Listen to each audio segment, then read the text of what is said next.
اور ذرا برابر دیکھیے ہماری اور آپ کی کتابوں میں فرق ہوگا. یہی تو اس قرآن کا معجزہ ہے, یہی تو قرآن کا اپنا ایک امتیاز ہے کہ پہلے کلاس سے لے کر پی ایچ ڈی کر رہا ہو اس تک یہ قرآن یہی ایک ہی سیلبس ہے جو چلتا چلا آ رہا ہے.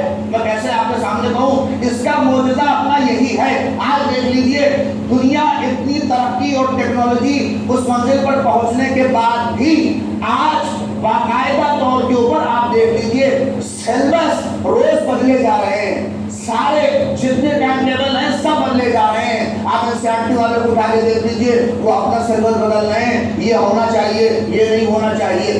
اگر سیلبس بدلے نہ جاتے تو کبھی ہر سال بچوں کو کتابیں خریدنی نہ پڑتی, ورنہ ایک بچہ اگر ایک کتاب یوز کر رہا ہے دوسرے سال اس کے پیچھے والا اس کتاب کو یوز کر سکتا تھا. مگر یہ سیلبس بدلے کیوں جا رہے ہیں؟ یا تو کمائی کا ذریعہ بن رہا ہے, یا تو مرحلہ یہ ہے کہ چونکہ علم ترقی کر رہا ہے اور اسے پتا چل رہا ہے ابھی یہ سیلبس میں کمی رہ گئی ہے لہذا اسے ایڈ کرو. مگر میں آپ کے سامنے یہی کہہ رہا ہوں, کلام الہی معجزہ اسی لیے ہے کہ 1400 برس سے جو قرآن اس زمانے میں تھا آج بھی وہی قرآن ہے.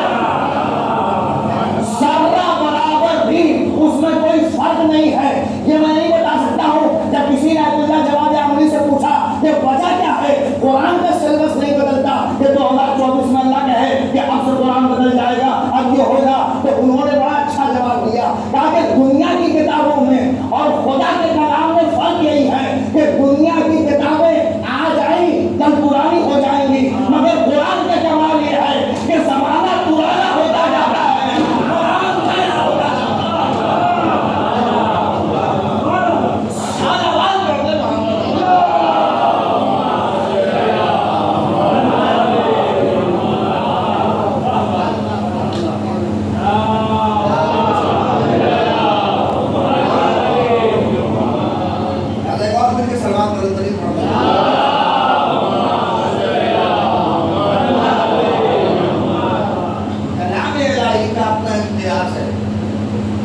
دیکھ لیجیے کہ اتنے سال سے آپ دیکھ رہے ہوں گے.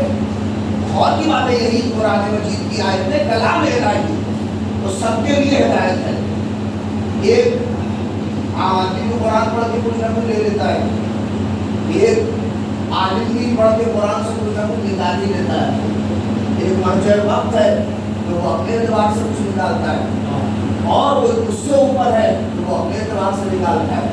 آپ دیکھ لیجیے قرآن کا اور قرآن مجید کا کلام الہی جو زبر میں بتائیے کہ سب سے مشہور فقرہ اور جملہ قرآن کا کیا ہے؟ سب لوگ ماشاءاللہ رمضان ہے کہ سب سے مشہور فقرہ قرآن مجید کا کیا ہے؟ بسم اللہ الرحمن الرحیم. ہے کہ نہیں؟ سوال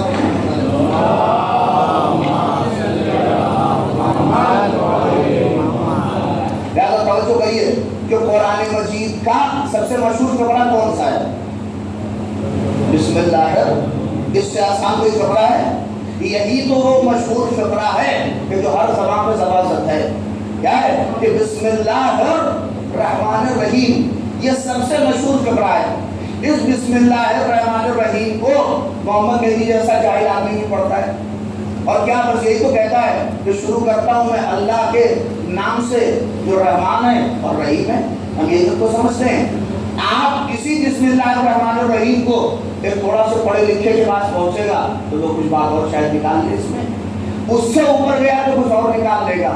لیکن میں کیوں ادھر ادھر کی بات کروں, آپ آئیے آپ اسی بسم اللہ الرحمن الرحیم چونکہ آپ توجہ کریں کلام الہی کے سلوات پڑھیے.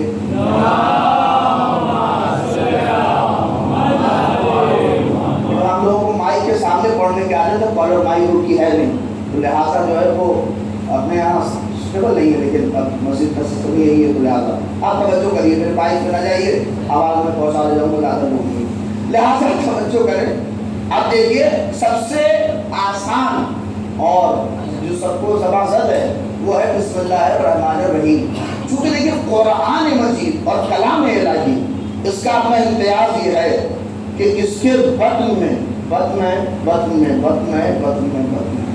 یعنی اس کے اندر آپ اترتے جائیے تو کہیں اس کی تھا نہیں ملے گی. آپ جتنا بھی اس کلام الہی کے اندر جائیے، ایک ایک لفظ میں یہی ہے امتیاز قرآن مجید کا، اور یہ امتیاز ہر کلام کا ہے، چاہے اہل بیت کا کلام ہو، چاہے حدیث قدسی ہو، آپ اس کا انداز دیکھیں، اس کے بطن میں بطن ہے، اس لیے کہ قرآن مجید کا دیکھیں دو وجود ہے، ایک اس کا ظاہر ہے، ایک بسم اللہ الرحمن الرحیم کا ظاہر ہے، وہ کیا ہے کہ شروع کرتا ہوں میں اللہ کے نام سے جو رحمان ہے، ایک اس کا باطن ہے کہ جس سے کون جانتا ہے، جسے ہر آدمی نہیں جانتا، توجہ کریں، جو غور و خوض کرتا ہے اس میں، وہ اس کے باطن کو درک کرتا ہے، اور شاید کچھ مرحلے تک، لیکن جتنا، اور یہی سب سے مشہور فقرہ قرآن مجید کا ہے بسم اللہ الرحمن الرحیم۔ آپ دیکھیں میں کیسے آپ کی خدمت میں پیش کر رہا ہوں اس مرحلے کو، کتنا اس کے اندر بطن ہے۔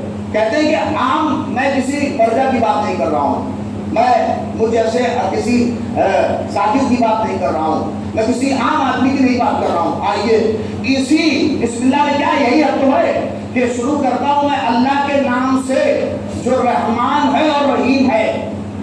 جو کر رہے ہیں یہ خاموشی بہت اچھی ہے، اور مجلس میں اگر معاملہ آدمی خاموش ہو تو دو ہی چیز ہے، یا تو سو رہے ہیں یا تو سوچ رہے ہیں، لیکن اس وقت نہ سونے کا ٹائم ہے تو سوچ ہی سکتے ہیں۔ صلوات پڑھیے محمد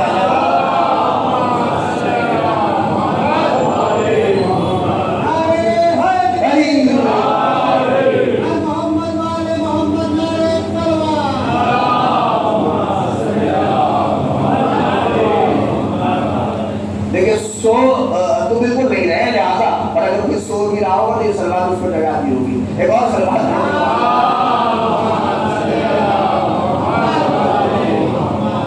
لہٰذا دیکھیے مشہور فقرہ ہے بسم اللہ الرحمن الرحیم، اور سب کو یاد ہے۔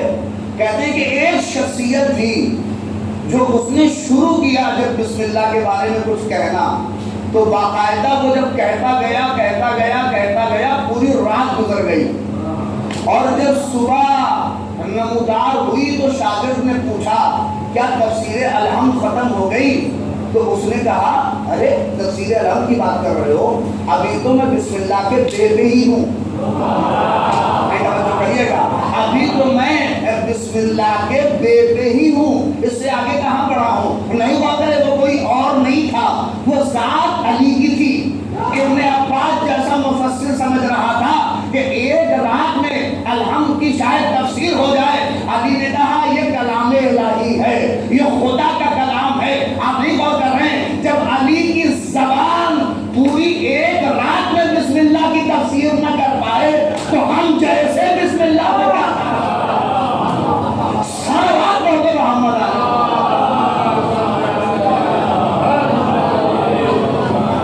ایک مل کے سلوات پڑھتے محمد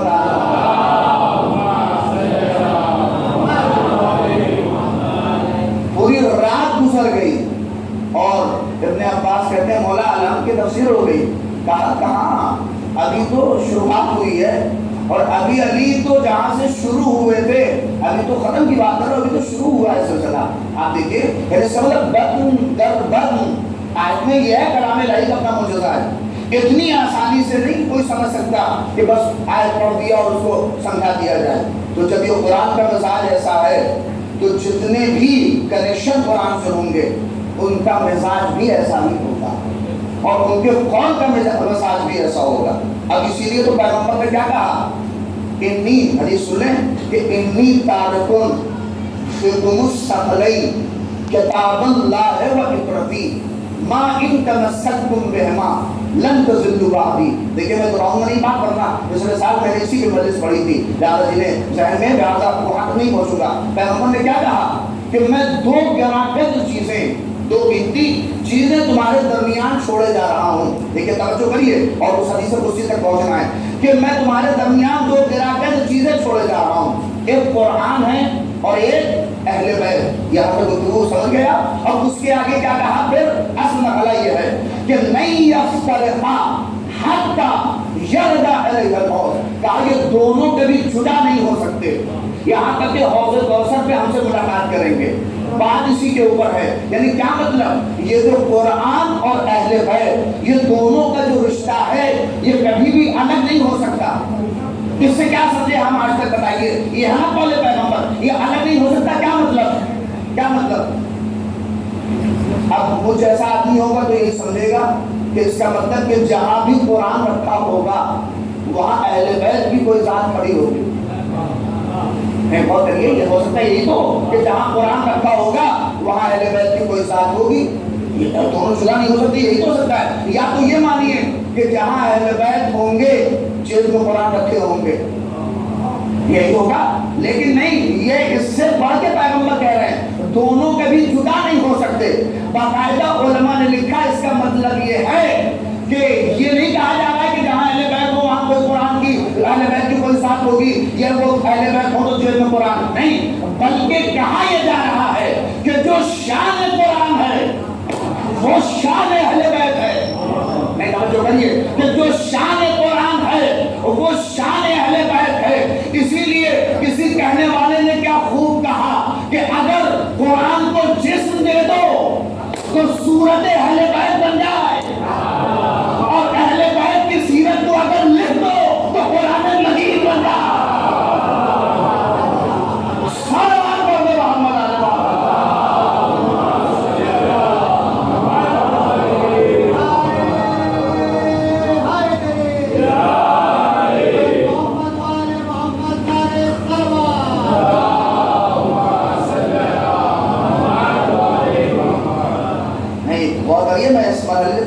ایک سوال ہے جو مجھ سے کسی نے پوچھا ہے، میں بتاؤں گا نہیں، بس جواب تک میں آپ تک لے کے آ رہا ہوں، اسی تک مرحلے اور وہ حل ہوگا اسی حدیث قدسی میں اور اسی سے ریلیٹڈ ہے بات. کیا جو شان قرآن ہے وہی شان اہل بیت. یعنی اگر آپ نے قرآن کو جسم دے دیا تو اہل بیت کی صورت سامنے آ جائے گی، اور اسی اہل بیت کی سیرت و کردار کو اگر کاغذ پہ لکھ دیا تو آیہ الہی بن جائے گی.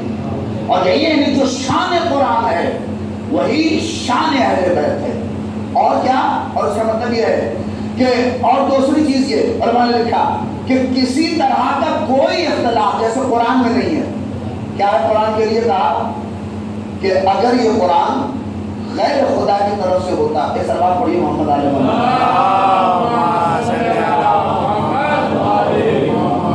اگر یہ قرآن غیر خدا کی طرف سے نازل ہوتا تو اس میں بڑے اختلاف ہوتے، اس میں بڑے اختلافات ہوتے اور بہت سی چیزیں اس میں تم دیکھتے. لیکن قرآن کی اپنی شان یہ ہے کہ قرآن کے اندر کوئی اختلاف نہیں. یعنی اس کا مطلب کہ جیسے قرآن میں کوئی اختلاف نہیں ہے ویسے اہل بیت کی ذات میں بھی کوئی اختلاف نہیں ہے. یعنی اس کا مطلب ان کے درمیان بھی کوئی اختلاف نہیں ہے. اور ہے اس واقعے کو آپ فزیکلی بھی اگر آپ دیکھیں تو ہے ایسا. باقاعدہ 8ویں امام کے دور میں ایک آدمی نے خواب دیکھا. اور کیا خواب دیکھا پتا ہے؟ خواب یہ دیکھا اس نے کہ پیغمبر اسلام کو اس نے خواب میں دیکھا. اس کو دیکھا 150 ہجری میں. پیغمبر گئے کب ہیں؟ سن 11 ہجری میں. اگر بمبئی میں پڑھ رہا ہوں سن 11 ہجری میں پیغمبر اس دنیا سے گئے. خواب کب اس نے پیغمبر کو دیکھا ہے؟ سن 150 ہجری میں 8ویں امام کے دور میں اس نے خواب میں دیکھا ہے. اور وہ بھی کہاں؟ خراسان میں. کیا خواب دیکھا کہ حضور، توجہ کریے گا، جیسے قرآن میں اختلاف نہیں ہے ویسے اہل بیت کی ذات میں بھی اختلاف نہیں ہے. اور یہی ہے پورا شان اہل بیت اور شان قرآن یہی ہے. کیا خواب یہ دیکھا کہ رسول اللہ ایک مسجد میں بیٹھے ہیں، یہ گیا اور زانو اپنا رکھ کے ان کے سامنے بیٹھ گیا. اتنے میں رسول اللہ نے سامنے ایک دش رکھا ہے، اس دش میں کھجوریں رکھی ہیں. رسول اللہ نے اپنے ہاتھ ڈالے اور ایک مٹھی کھجور لی اور اس کے دامن میں ڈال دی. جب اس نے گینے تو یہ کتنی کھجوریں تھی؟ بولیے 18 کھجوریں تھی. اس کی آنکھ کھل گئی. تو اب جیسے خرافات ہمارے اور آپ کے دماغ میں چلتا ہے ویسے اس کے بھی دماغ میں چلنے لگا کہ اس 18 کا مطلب کیا ہے؟ کہ 18 دن زندہ رہیں گے، کہ 18 سال زندہ رہیں گے، کہ یہ 18 منٹ زندہ رہیں گے، یہ 18 گھنٹے زندہ رہیں گے. کیا ہے؟ اب اس کی وہ پورا سسٹم چلنے لگا اس کا دماغ میں کہ کرے کیا، کس سے پوچھے، کیا کریں. ابھی وہ کسی سے پوچھنے والا تھا اپنی خواب کی تعبیر، تو کسی نے کہا ارے 8ویں امام آنے والے ہیں. توجہ کریے گا، وہ اپنے علاقے کی مسجد میں دیکھا کہ پیغمبر آئے ہوئے ہیں اور سامنے تشریف رکھا ہے اور ایک مٹھی کھجوریں اپنے دائیں ہاتھ سے دی اور وہ 18 کھجور کی جب اس نے گینی تو اب کسی نے خبر دی کہ 8واں امام آنے والے ہیں، اس نے کہا چلو الٹے سیدھے لوگوں سے تعبیر پوچھنے سے بہتر ہے انہی سے چل کے پوچھیں گے کہ اس بات کی تعبیر کیا ہے۔ اب کیسے پتا چلا کہ 8ویں امام آ گئے؟ اب وہ مسجد کا اعلان و فلاں مسجد میں، اب جب یہ مسجد کے قریب پہنچا تو وہی انداز، توجہ کریے گا، جو خواب میں دیکھا تھا اس نے وہی چیزیں اب سامنے آنے لگی کہ مسجد میں ویسے ہی داخل ہوا جیسے خواب میں داخل ہوا تھا، اور وہی انداز بیٹھنے کا، اس 8ویں کا اسی انداز سے بیٹھے ہوئے ہیں مولا، اور اس کے بعد ویسے ہی تش رکھا ہوا ہے اور یہ گیا ویسے ہی زانوئے ادب طے کر کے امام کے سامنے بیٹھ گیا۔ اب امام نے بھی کچھ نہیں کہا، سیدھے وہی تش میں اپنا دائنا ہاتھ ڈالا اور ایک مٹھی اٹھا کے اس کے دامن میں ڈالی۔ اب جب اس نے گنی تو 18 تھی، اب جب اس نے گنی تو یہ 18 تھی، اب جب اس نے شمار کی تو یہ 18 تھی۔ دیکھیے لیکن چونکہ آدمی کا مزاج ہوتا ہے پرکھنے کا، آدمی کا مزاج ہوتا ہے کہ ٹیسٹ کریں کہ واقعا صحیح ہے کہ نہیں ہے، وہ کہتا ہے کچھ اور بڑھا کے دیجئے، کچھ اور بڑھا کے دیجئے، تو فوراً 8ویں نے کہا اگر میرے جن میں زیادہ دیے ہوتا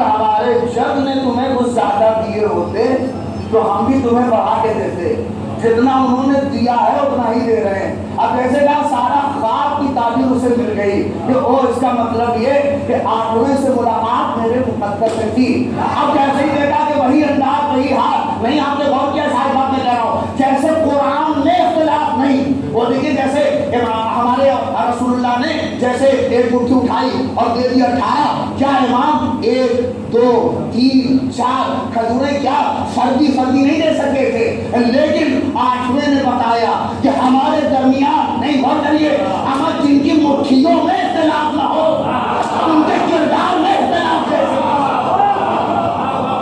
صلوات رب محمد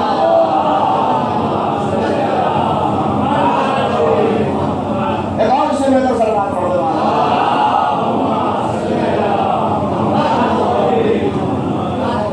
جو شان قرآن ہے وہی شان اہل بیت ہے، جو شان اہل بیت ہے وہی شان قرآن ہے۔ اگر اس میں کوئی اختلاف نہیں ہے تو ان کی ذات میں بھی کوئی اختلاف نہیں ہے، اس لیے ان کے کلام کو ہلکے میں سمجھنے کی کوشش نہ کریے۔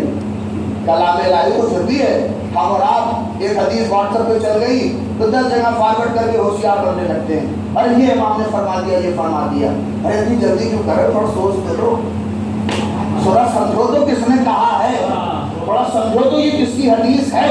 نہیں دیکھیے حدیث کو فارورڈ کرنا بہت آسان ہے مگر حدیث کے مزاج کو سمجھنا، اس لیے کہ دیکھیے ہوتا ہے یہ مثلا یہ چیزیں اور یہ ہونا بھی چاہیے۔ مثلا ہمارے استاد تھے استاد کالشی، وہ انہوں نے حدیث کے سلسلے میں احادیث کے سلسلے میں اہل بیت کی اتنا کام کیا تھا، اتنا کام، یعنی کام ہی یہی تھا اس حدیث کو سمجھنا کہ یہ کیا ہے، اس حدیث کو نکالنا، یعنی کافی ملا یا ضرور فقی تہذیب استفسار، ان حدیثوں میں اتنا ورک کر لیا تھا کئی سالوں تک۔ یہ دیکھیے ہم لوگ جیسے نہیں کہ یوٹیوب سے 2-4 خبریں مل گئے، وہاں سے مل گئے، آگے پڑھ دیا، وہ نہیں، بلکہ جو اسی میں باقاعدہ منہمک رہا ہو اور باقاعدہ حدیثیں سمجھنے کی کوشش کر رہا ہو، تو اتنا مزاج بن گیا تھا حدیث کے سلسلے میں، تو وہ چیلنج کے ساتھ کہتے تھے کہ تم خالی حدیث پڑھو، میں حدیث سمجھ کے بتاؤں گا کہ کس کی ہے۔ نہیں اور کہیے یہ بات بہت اہم ہے، وہ کہتے تھے کہ تم خالی حدیث پڑھو، میں بتا دوں گا کہ صادق کی ہے، کہ واقف کی ہے، کہ قاسم کی ہے، کہ ہمارے کس امام کی ہے۔ یہ کیوں سمجھ میں آیا؟ کہ اس لیے کہ حدیث میں کام اتنا کیا ہے، حدیث سے عشق اتنا کیا ہے۔ نہیں مزاج حدیث کا جب بن جائے تو آدمی، اس کا مطلب یہ ہے کہ کبھی کبھار کلام الہی اور احادیث کو سمجھنے کے لیے اپنا مزاج بھی حدیثی بنانا پڑتا ہے، اپنا مزاج بھی قرآنی بنانا پڑتا ہے۔ کبھی بات کوئی کچھ بھی کہہ دے فوراً فارورڈ ہوتا ہے، کوئی کچھ بھی کہہ دے فوراً آگے بڑھایا جاتا ہے، اور اسی لیے بہت سے بڑی بڑی باتیں ہو جاتی ہیں کہ فلاں دوست تو ایسا کہہ رہے تھے۔ اگر دوست ہے تو کم سے کم دوست کے مزاج سے بھی تو باخبر ہو کہ یہ میرا دوست کہہ سکتا ہے کہ نہیں کہہ سکتا ہے۔ یہی حدیث کے ساتھ ہو رہا ہے کہ حدیث بہتی ہے تو کم سے کم اتنا مزاج تو ہو کہ میرا مولا یہ بات کہہ سکتا ہے کہ نہیں کہہ سکتا۔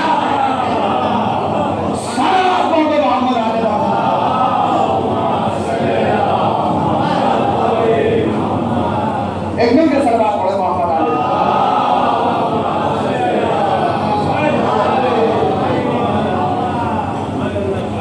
کم سے کم اتنا مزاج تو ہمارا حدیثی بنی جائے، فوراً سیدھے فارورڈ کرتے۔ ہم اور آپ سوچتے نہیں ہیں کہ تقیہ والی حدیث ہے کہ کون سی حدیث ہے، امام نے کس ماحول میں کہا ہے، کب کہا ہے، ساری چیزیں حدیث میں ایسی تھوڑی نہیں کہ فارورڈ کر دیں۔ اس لیے بعض اوقات ہم جسے فضیلت نہیں بھی سمجھتے ہیں اس کو فضیلت سمجھ کے آگے فارورڈ کر دیتے ہیں۔ بعض چیزیں ہو سکتا ہے فضیلت نہیں ہے مگر اسے ہمارے اور آپ کا معیار کیا ہے۔ اسی لیے دیکھیں حدیث قدسی کیا ہے، اسی کو سمجھ لیجیے۔ آج تک کیا سمجھے میں دیکھو، اور شاید نہیں بات ہو، اور خاص طور نوجوانوں کے لیے بننا بزرگ اور ایک اچھا خاصا طبقہ ہے جو مجلسی ہے وہ باتوں کو سمجھتا ہے۔ کیا کہا؟ یا احمد، بس بات اسی کو ختم ہو جائے گی، لولاک لما خلقت الاخلاق۔ کیا ہے؟ سب جانتے ہیں اس کا ترجمہ، اے حضور، اے محمد، لولاک اگر آپ کو خلق کرنا نہ ہوتا، بولیے، تو ہم کائنات کو خلق نہ کرتے۔ اور اس کو فضیلت سمجھتے ہیں لوگ، یہ فضیلت ہے۔ دیکھیے، لولا علی لما خلقتکم، اگر علی کو پیدا کرنا نہ ہوتا تو اے محمد ہم آپ کو پیدا نہ کرتے۔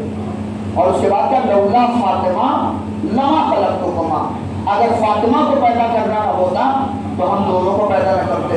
یہ فضیلت اگر اس کو کہیے گا تو بات بڑھ جائے گی۔ میں پوری ذمہ داری کے ساتھ کہہ رہا ہوں، اور پوچھ سکتا ہے بعد میں کوئی کہ اگر اس سے فضیلت سمجھیے گا تو بات گڑبڑ ہو جائے گی۔ بات گڑبڑ کیا ہوگی؟ پھر اسی کے جو دوسرے دشمن ہم پر کہتے ہیں کہ یہ بڑھاتے ہیں، تو وہی چیز یہاں سامنے آ جائے گی۔ یعنی کیا کہہ رہے ہیں کہ اگر محمد کو خلق کرنا نہ ہوتا، بولیے، تو ہم کائنات کو پیدا نہ کرتے، اور اگر علی کو پیدا کرنا نہ ہوتا تو ہم اس کا مطلب کہ محمد کو پیدا نہ کرتے۔ اس کا مطلب یہ ہوگا کہ حضور سے بڑے ہو گئے علی، اور پھر ان دونوں سے بڑی شہزادی ہو گئی کہ لولا فاطمہ۔ اب جو کہیے کہ اگر فاطمہ کو پیدا کرنا نہ ہوتا تو ہم دونوں لوگوں کو پیدا نہ کرتے، اس کا مطلب تو یہی ہو گیا۔ لیکن میں ان لوگوں کو بھی جواب دے رہا ہوں جو لوگ کہتے بڑا نہیں۔ دیکھیے، اہل بیت کے درمیان جب اس طرح کی گفتگو ہو تو وہاں افضلیت نہ ڈھونڈا کریے، اور کریے، اور وہاں پہ جب اہل بیت کے خاندان کے درمیان گفتگو ہو تو وہاں کمی، زیادتی، بڑھوتری نہ دیکھا کریے، ورنہ بات بہت بڑھ جائے گی۔ ورنہ خود تو پیغمبر نے علی کو بیٹھا کے کہا، اے علی، جیسا سسر تمہیں ملا، ارے میں کیسے کہہ رہا ہوں کہ جیسا سسر تمہیں ملا ویسا سسر مجھے نہیں ملا، جیسی، اللہ اکبر، جیسی زوجہ تمہیں ملی ویسی زوجہ کسی نے نہیں۔ ورنہ پیغمبر نے پوری فہرست علی کی فضیلت کی گمائی۔ کیا اس کا مطلب کہ پیغمبر میں کمی ہے؟ نہیں، بلکہ جب ان کے درمیان گفتگو ہو تو اسے فضیلت نہ سمجھیے، یہ آپس کی گفتگو ہے جو علی سمجھ سکتے ہیں اور رسول سمجھ سکتے ہیں۔ جب یہ ساری باتیں ہو رہی تھی تو ایک بات بیچ میں علی نے بھی کہا، یا رسول اللہ، سب کچھ تو ہے مگر ایک بات آپ کہہ رہا ہے کہ جیسا چچا آپ کو ملا ویسا چچا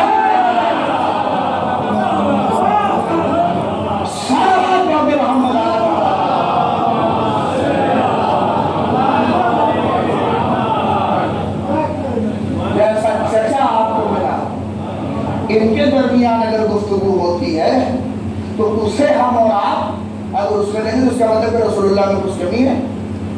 اگر رسول اللہ نے یہ کہا کہ جیسی زوجہ تمہیں ملی، کیا یہ تو کہا ہے، وہ ایسی زوجہ مجھے نہیں ملی، تو اس کا مطلب کیا شہزادی خدیجہ میں کوئی کمی ہو گئی؟ میں انہی کی بات کر سکتا ہوں۔ توجہ کریے گا، ورنہ آپ وہاں دیکھیے شہزادی خدیجہ میں کوئی کمی ہے کہ جیسی زوجہ امیر المومنین کو فاطمہ شہزادی ہیں، کیا جناب خدیجہ میں کچھ کمی ہے؟ اگر اس بات سے آپ سمجھ رہے ہو کمی، مگر ان کے درمیان گفتگو ہو تو فضیلت کا ڈھونڈا کریے۔ مگر خدیجہ کا معیار کتنا بلند ہے کہ کسی کوئی خدیجہ کا قصیدہ پڑھے نہ پڑھے، قرآن قصیدہ پڑھ رہا ہے، اور کیا قرآن نے کہا، اے حضور جب ہم نے آپ کو تنگس پایا تو ہم نے انہی کا مال دے کے آپ کو غنی بنایا۔ نہیں غور کریے، خدیجہ کے متعلق آپ دیکھیں کہاں مادر فاطمہ کا کہ اے حضور جب آپ تنگس تھے تو ہم نے انہی کا تو مال دے کے آپ کو غنی بنایا، اور اللہ نے کہا فاغنا، میں نے غنی بنایا۔ اے پروردگار عالم، بات تو تب تھی جب وہاں سے گرنیاں برساتا، ڈالر برستے، درہم برستے، دینار برستے، تب تو کہتا کہ میں نے بنایا، تو بات سمجھ میں آتی۔ مال سب خدیجہ کا خرچ ہوا اور کہہ رہا ہے کہ میں نے غنی بنایا۔ کہ محمد مہدی ہماری آیتوں کا مزاج ہی یہی ہے کہ ہم ضمیر بتاتے ہیں، مرجع خود نہ کرو۔ نہیں بات بتاؤں گا، ایسا نہیں ہے کہ آپ، میرے ہاتھ میں بھی بہت سی مجلسیں ہیں لہٰذا آپ تک پہنچا رہا ہوں کہ میں ضمیر بتاتا ہوں، مرجع تم ڈھونڈا کرو۔ پورا مال خدیجہ نے لٹایا، مگر قرآن کہہ رہا ہے کہ میں نے غنی بنایا۔ اللہ نے اپنی طرف نسبت دے دی کہ محمد نبی ہمارا مزاج یہ ہے کہ جو نسبت ہم اپنی طرف لے لیں کہ میرا ہے، کہ سمجھو کہ وہ پاک ہے، سمجھو کہ وہ پاک ہے، سمجھو کہ وہ پوری طرح سے پاک ہے۔ اگر میں نے کہہ دیا کہ میں نے دیا، میں نے بنایا، تو اس کا مطلب کہ مال خدیجہ پاک ہے۔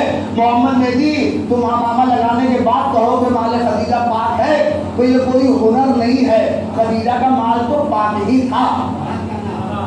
ارے دیکھیے بات کرنا بہت آسان ہے، اتنے لوگ بیٹھے ہیں، میں ذمہ داری کے ساتھ ایک مثال کی بات کہہ رہا ہوں کہ ہر آدمی اعمال تو چل رہے ہیں، جب لوگ اعمال کرتے ہوں، قرآن سر پہ رکھتے ہوں، اسی وقت اپنے جیب سے 100 روپیہ بھی نکالیں، 100 روپیہ نکال کے قرآن سر پہ ہے ہی ہے، قسم کھا لے کوئی کہ یہ جو 100 روپیہ ہے، نہ اس میں اماں کا حق ہے، نہ اس میں ابا کا حق ہے، نہ اس میں کسی غریب کا حق ہے، نہ کسی مسکین کا حق ہے، نہ کسی یتیم کا حق ہے، نہ کسی ماماڑے کا حق ہے، نہ کسی مسجد کا حق ہے، نہ کسی کا حق ہے۔ کوئی ہے اگر کوئی ہے تو کھا بھی سکتا ہے، لیکن ڈر کے مارے کھائے گا بھی نہیں، اس لیے کہ کیا پتا کہ کسی کا حق چھوٹ گیا ہو۔ یعنی 100 روپے پہ ہمارے کردار کی مجبوری یہ ہے کہ اپنے 100 روپے پہ ہم پاک ہونے کی قسم نہیں کھا سکتے، مگر اب کیا ہے ہمارا اور آپ کا حل، دین آ گیا، شریعت آ گئی، اسلام آ گیا، 2 مہینہ دل کی مجلسیں ہیں، ایام فاطمی ہے، سب کچھ ہے، رمضان کی مجلسیں ہیں، رمضان کے روزے ہیں، ساری چیزیں، اتنے ذاکرین، یوٹیوب کا دور، سب کچھ ہونے کے بعد بھی ہمارے کردار کا حال یہ ہے کہ ہم اپنے 100 روپے پہ پاک ہونے کی قسم نہیں کھا سکتے کہ یہ 100 روپیہ پاک ہے۔ ارے کروڑوں سلام ہو مادر فاطمہ پر، کروڑوں سلام ہو علی کی سانس کے اوپر کہ نہ دین آیا، نہ شریعت آئی، نہ اسلام آیا، کچھ بھی نہیں تھا، مگر اپنے مال کو اتنا پاک رکھا کہ اللہ نے کہا کہ میرا ہے۔ یہ ہے کردار فاطمہ کہ نہ دین، نہ شریعت، نہ اسلام، مگر خدیجہ نے اپنے مال کو ایسا پاک رکھا کہ اللہ کو کہنا پڑا کہ یہ مال میرا ہے، مال خدیجہ پاک ہے، مال خدیجہ پاک ہے۔ خدیجہ نے سب لٹا دیا۔ نہیں غور کریے، دیکھیے مال کو سب لٹاتے ہیں، مگر کہیں نہ کہیں جب حالات کا شکار ہو جائے تو کہیں نہ کہیں دبے منہ کہیں دیتے ہیں، ہم نے تو بڑا لٹایا، آج یہ دن دیکھنے کو مل رہے ہیں۔ مگر خدیجہ کا عالم بھی ہے، سب کچھ لٹانے کے بعد بھی پیغمبر کے سامنے ہاتھ کو جوڑ کے کھڑی تھی، یا رسول اللہ اور ہوتا تو اور لٹاتے، اور مال خدیجہ پاک ہے۔ یہ سند دیکھیے، ہمارے یہاں پیسے کو کیا کہتے ہیں؟ ہاتھ کا میل۔ پیسے کو کہتے ہیں ہاتھ کا میل، یعنی اگر پیسہ چلا گیا تو کہتے ہیں ہاتھ کا میل چلا گیا، گاڑی لڑ گئی تو کہتے ہیں ہاتھ کا میل چلا گیا، یعنی کچھ بھی اگر ہمارے پاس مال کا نقصان ہو جائے تو ہم کہتے ہیں ہاتھ کا میل چلا گیا۔ پیسے کو ہاتھ کا میل کہتے ہیں، مال کو ہاتھ کا میل کہتے نہیں۔ آپ سمجھ رہے ہیں؟ خدیجہ نے اپنا سارا مال لٹایا، اللہ نے کہا پاک ہے، پاک ہے۔ ابھی بھی نہیں بات پہنچی، مسلمانوں ذرا غور کرو کہ جس ذات کے ہاتھ کا میل اتنا پاک ہو، اس کے گود کی بلی